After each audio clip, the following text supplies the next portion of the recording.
बिस्मिल्लाहिर्रहमानिर्रहीम। मेरे चैनल पर खुश आमदीद। कहानी का आगाज करते हैं। साकिब साहिब ऑफिस से घर आए तो उन्हें महसूस हुआ कि इनकी बीवी का मूड कुछ खराब है। इन्हें देखकर ना तो वो मुस्कुराई और ना ही इस खुशी का इजहार किया जो रोज इनके ऑफिस से आने पर करती थीं। वो कपड़े तब्दील करके आए तो बीवी ने खामोशी से चाय का कप इनके सामने रख दिया और सामने सोफे पर बैठकर दुपट्टे से मुंह का पसीना खुश्क करने लगी। बेगम, आज तुम बहुत गुस्से में दिखाई दे रही हो। इसकी ये वजह तो नहीं कि मैं घर जल्दी आ गया हूँ। साकिब साहब ने चाय का घूंट भरकर मजाहिया अंदाज में कहा। इनकी बात सुनकर इनकी बीवी बोली, आपको तो हर वक्त मजाक सूझता है। आपने 3 मुसीबतें मेरे पीछे लगा दी हैं। इनमें से कोई एक भी मेरी बात नहीं सुनता। मैं कहती रह जाती हूँ कि ये कर दो वो कर दो, मजाल है जो कानों पर जूं तक रेंगे। हर वक्त मोबाइल लिए कोने खुदरों में थुपके रहते हैं। मैं अदनान से कह कहकर थक गई कि मुझे मार्केट से कुछ सौदा ला दो। हर मर्तबा वो यही कह देता है कि अभी लाता हूँ, मगर जब से मोबाइल पर गेम खेलता है कुछ नहीं सुनता। शुक्र है तुम बच्चों की वजह से नाराज हो। मैं तो डर गया था कि तुम्हारी नाराजगी मुझसे है। साकिब साहब ने खुश दिली से मुस्कुरा कर कहा। इनकी इस बात पर इनकी बीवी भी मुस्कुरा दी और शिकायती लहजे में बोली, आप इन्हें कुछ समझाते क्यों नहीं? हर चीज की ज्यादती भी बुरी होती है। साकिब साहिब एकदम से संजीदा हो गए और खामोशी से कुछ सोचते हुए चाय पीने लगे। थोड़ी देर बाद बोले, मामला वाकई बहुत अहम है, इसका हल निकालना ही पड़ेगा। इनकी आमद की खबर तीनों बच्चों अदनान, कामरान और गुड़िया को हो गई थी। वो तीनों अपने पापा के पास आए और इन्हें सलाम करके इनके पास बैठ गए। साकिब साहब ने इत्मीनान से कहा, बेटा कितनी बुरी बात है, तुम अपनी अम्मी की बात नहीं सुनते हो। इन्हें कुछ चीजें मंगवानी थी, वो तुमने अब तक नहीं ला के दी। अदनान ने शिकायती निगाहों से अम्मी को देखा और बोला, सॉरी अम्मी, बताएं आपको क्या मंगवाना है। अम्मी ने भी बात बढ़ाना मुनासिब न समझा और इसे एक पर्चा थमाकर बोली, ये चीजें ले लेना और जल्दी आ जाना, मुझे खाने पकाने को देर हो रही है।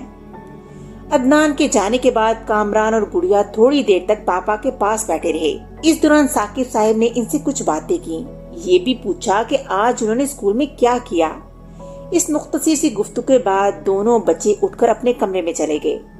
इन्हें जाता देख उनकी अम्मी समझ गयी कि अब ये फिर मोबाइल लेकर बैठ जाएंगे, मगर कुछ सोचकर खामोश रही और कुछ न बोली। इनके तीनों बच्चे 12 साला अदनान, 10 साला कामरान और 8 साला गुड़िया नहायत तमीजदार थे।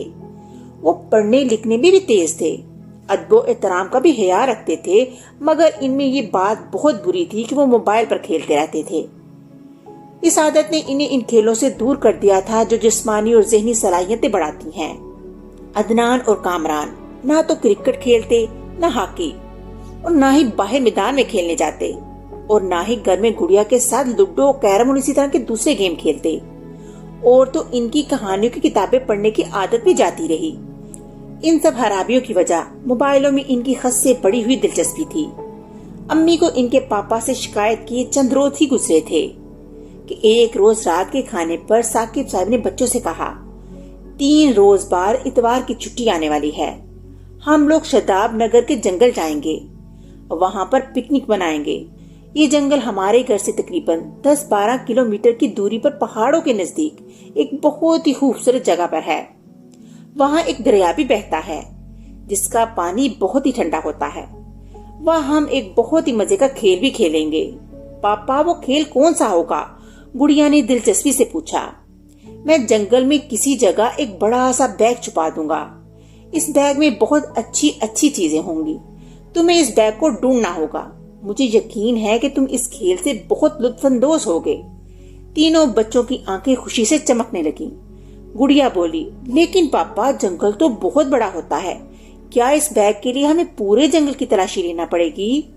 इसका सवाल सुनकर साकिब साहब मुस्कुराए और बोले, शाबाश, तुमने एक बहुत अच्छा सवाल किया।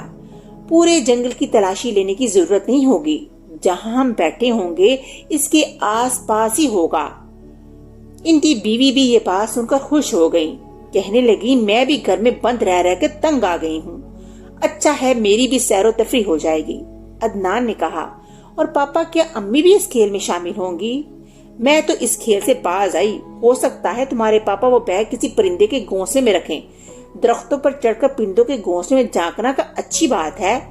इनकी बातें सुनकर तीनों बच्चे खिलखिलाकर हंसने लगे। कामरान ने कहा, तो क्या पापा आप इस बैग को किसी घोंसले में छुपाएंगे? गुड़िया दरख्तों पर तो चढ़ नहीं सकती, वो इसे कैसे ढूंढेगी? इस बारे में मैं कुछ नहीं कह सकता। हो सकता है मैं इसे घोंसले में ना छुपाऊं, साकिब साहब ने जान छुड़ाने वाले अंदाज में कहा। बच्चे इनके पास से उठकर चले आए और इसी बारे में इजहार ख्याल करने लगे। इन्हें इस बात का तजस्सुस हो गया कि पापा इस बैग को कहाँ छुपाएंगे। उन्होंने मुख्तलिफ जगहों के बारे में सोचा, मगर किसी खत्मी नतीजे में न पहुंच सके। वो इसी अधेड़पन में लगे रहे और इस दौरान इनका ध्यान अपने मोबाइलों की तरफ से भी हट गया था। इनका जहन इस बात में उलझा हुआ था कि बैग कहाँ रखा होगा। जब वो सोने के लिए बिस्तरों पर गए और इनकी अम्मी ने देखने के लिए इनके कमरे में आई, तो ये देखकर हैरान रह गईं कि किसी बच्चे के पास भी मोबाइल नहीं था। वो अपने अपने बिस्तरों में लेटे पिकनिक और इस बैग के बारे में बातें कर रहे थे। उन्होंने मुस्कुराकर इन्हें शब्बा खैर कहा और वापस जाकर साकिब साहब को यह खबर सुनाई कि आज पहली दफा इन्हें बच्चों से ये नहीं कहना पड़ा कि बच्चों अपने मोबाइल रख कर सो जाओ। साकिब साहब ये सुनकर मुस्कुराने लगे। इतवार वाले दिन तीनों बच्चे हलाफे तवक्का जल्द सोकर उठ गए, वरना अमूमन छुट्टी वाले दिन वो देर तक सोते थे। सबने नहा धोकर कपड़े पहने, जल्दी जल्दी नाश्ता किया और साकिब साहब का इंतजार करने लगे कि वो कब इन्हें गाड़ी में बैठने का कहें। साकिब साहब इनकी अम्मी के साथ खाने पीने की चीजें पैक करवा रहे थे। इनकी अम्मी ने बिरयानी, कबाब और फ्रूट कस्टर्ड बनाया था। खाने के साथ फल भी थे और मशरूबात के टिन भी थे। फल और मशरूबात के टिन प्लास्टिक के थैलों में रखे हुए थे। ज्यादा देर न गुजरी थी कि सारी तैयारी मुकम्मल हो गई और वो घर को लॉक करके अपने सफर पर रवाना हो गए। तीनों बच्चों के चेहरों पर जोश के असरात नुमाया थे। वो जल्द से जल्द वहां पहुंचकर इस बैग को ढूंढने के लिए बेचैन थे। इनकी बेचैनी को महसूस करके साकिब साहब मुस्कुरा रहे थे।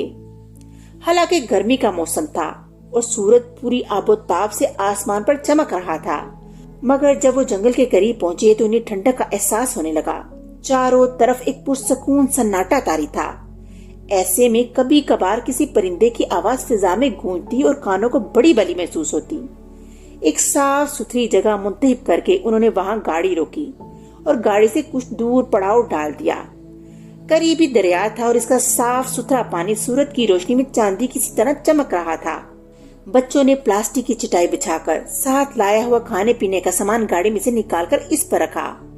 साकिब साहब ने फलों और मशरूबात के थैलों में लंबी डोरियां बांधकर इन्हें दरिया के ठंडे पानी में डाला और डोरियों के सिरों को एक दरख्त से बांध दिया और बच्चों से बोले, अब थैलियों में मौजूद चीजें दरिया के पानी की वजह से ठंडी रहेंगी। ये तरकीब बच्चों के लिए नई थी।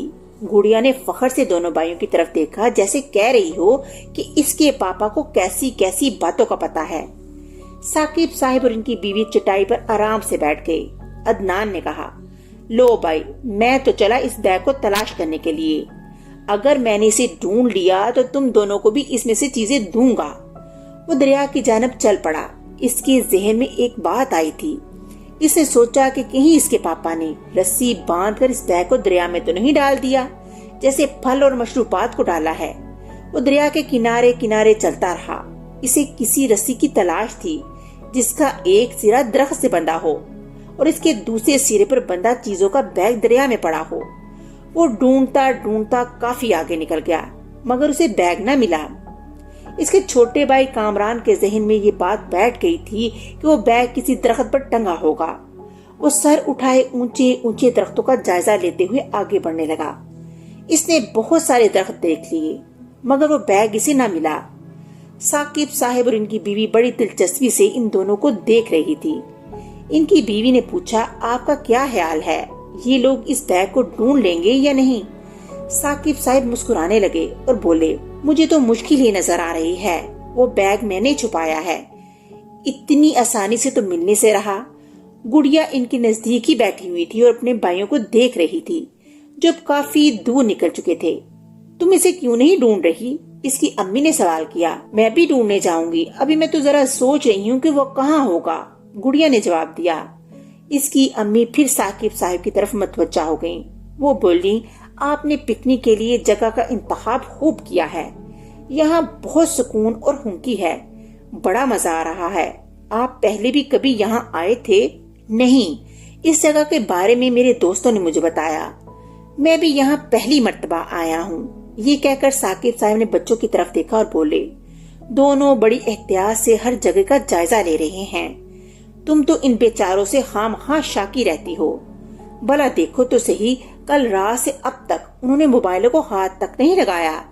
اس مہم کو سر کرنے کے شوق میں وہ انہیں اپنے ساتھ بھی نہیں لائے، گھر ہی چھوڑ آئے ہیں۔ یہ تو ہے، ان کی بیوی نے حیرت سے کہا، اس طرف تو میرا دھیان ہی نہیں گیا، یہ لوگ تو اپنے موبائلوں کو بالکل بھول چکے ہیں۔